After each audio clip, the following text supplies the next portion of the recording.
Megan Cloherty, only on KOAA News 5. Good evening, and thanks for joining us for News 5 at 10. I'm Megan Cloherty, and it's a big night in Colorado Springs as fans went downtown to celebrate the Switchbacks' USL Championship win. Mayor Gary Visani confirmed to me the city is under investigation by the CBI and 2 employees are on administrative leave. They alerted the CBI after months of the books not adding up. But it wasn't 5 times. We know that because we got the daily cost sheet from the coroner's office through an open records request. It dates all the way back to 2016. And in it, the coroner, Dominic Verker, hand writes what his crews were doing that day. The location, the crew's numbers, the hours they worked, and the equipment that was used. Now, after going through this some 150-page document, we learned that his crews weren't up there 5 times. They were there 9 times. I'm Megan Cloherty, and I got scammed. Well, it came this close, but we wanted to make sure it didn't happen to you and give you the tools to recognize what you want to look for if you're on the phone or in a text with someone you don't know who could possibly be trying to defraud you. This all happened for me about 2 weeks ago when I got a call on my cell phone from a Lieutenant Del Hunt from the El Paso County Sheriff's Office telling me I didn't show up to court for an important court date to testify. Here, let me play you some of that voicemail. Megan Cloherty, this is Lieutenant Del Hunt. I'm with the El Paso County Sheriff's Office. Diane, we are here in Grand Junction, just a few blocks up from downtown, and this is the Herd Campaign office. You can tell there are still some signs here, but most of the stuff is being moved over to the venue tonight. We're going to have the watch party. Just a few minutes ago, the snow started falling, and it's made things a little bit difficult to get these signs out without them getting all wet and everybody else getting wet on their way to the campaign. This used to be an urgent care office, and somehow they've made it into a working campaign office. Well, discovering litter or graffiti in your neighborhood can be maddening, even concerning. So when a teen in Colorado Springs started seeing stickers with gang references near her home, she and her dad filed a report with the city, but they never heard back. We wanted to know what the sticker means and why the city didn't act. It turns out part of the reason is that the department is inundated with graffiti removal requests.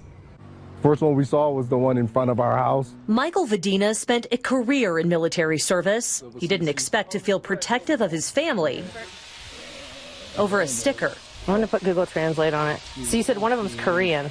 Yeah, the bottom one's Korean. Danger area, it says.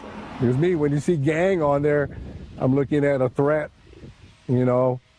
That's why we got online and registered it. And we took a picture and sent them the picture. Unnerved, Vadina and his 14-year-old daughter filed a report with Colorado Springs Neighborhood Services 2 weeks ago. I called on Wednesday. I said, you guys were supposed to give me a call. I haven't received a call.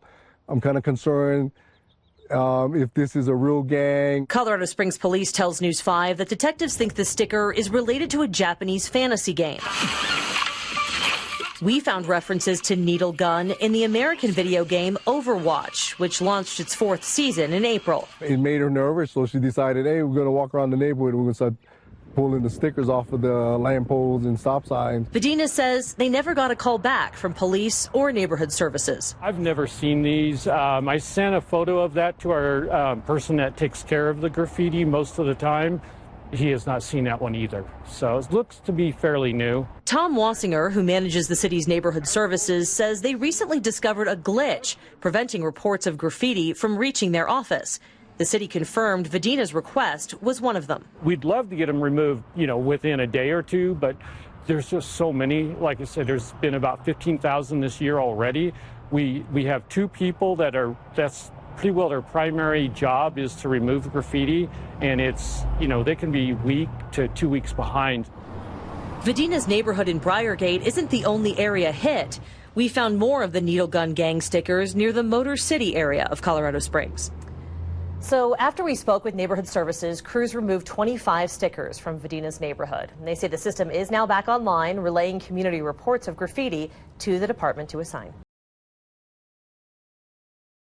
The accusations against the Los Animas County coroner were disconcerting at best. Now a CBI investigation has confirmed the coroner did bury homeless people in mass graves but he did not break the law. That's according to the 3rd Judicial District Attorney for Colorado, who reviewed the evidence. News 5 investigative reporter Megan Cloherty spoke with the DA in an exclusive one-on-one interview about his decision not to file charges. Well, Diane, as you know, we've been following this story for months, and while the CBI investigation found that some allegations against coroner Dominic Furker were not true, the district attorney says some are, but they're not criminal. We also learned about a potential conflict of interest in this investigation involving the coroner's girlfriend, and I asked the DA about it. This is the moment that started the investigation, when during an exhumation of a homeless man by his family last fall, crews discovered he was in a grave with another person. It's just wrong. You just don't do this. And so, I mean, I've shared this with a lot of people because I'm offended. Trinidad Funeral Home Director Tom Murphy's reaction is one others shared when news coverage of the discovery of the bodies buried together prompted questions into coroner Dominic Furker's actions. Citizen demand prompted the sheriff's office to eventually ask the CBI to investigate Furker. They independently did the investigation beginning in January, and I believe that it was probably in early March that they indicated that they were close to being complete. 3rd Judicial District Attorney Henry Solano began reviewing what the CBI found. The investigation was comprised of 11 interviews, 108 documents, videos, and photos. Solano concluded though Furker buried 2 people together, he did not act criminally. There is no law that prohibits people being buried in the same grave. Solano confirms the CBI investigation found what News 5 obtained in an open records request. The coroner buried 5 indigent people here at Starkville Cemetery, just outside of Trinidad. It's unclear in the records whether he buried other individuals in the same grave. A $2.1 million settlement approved by City Council in Colorado Springs. It's centered on a case of use of force involving several police officers. But multiple agencies said the use of force was justified. So why settle?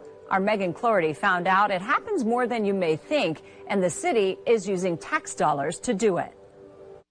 There are a lot of questions here. Why would the city settle the suit? To make it go away? Because it doesn't trust the evaluation by independent investigators? Or because it's worried it'll lose in court? I also wondered how often the city is using taxpayer dollars to settle potentially winnable lawsuits.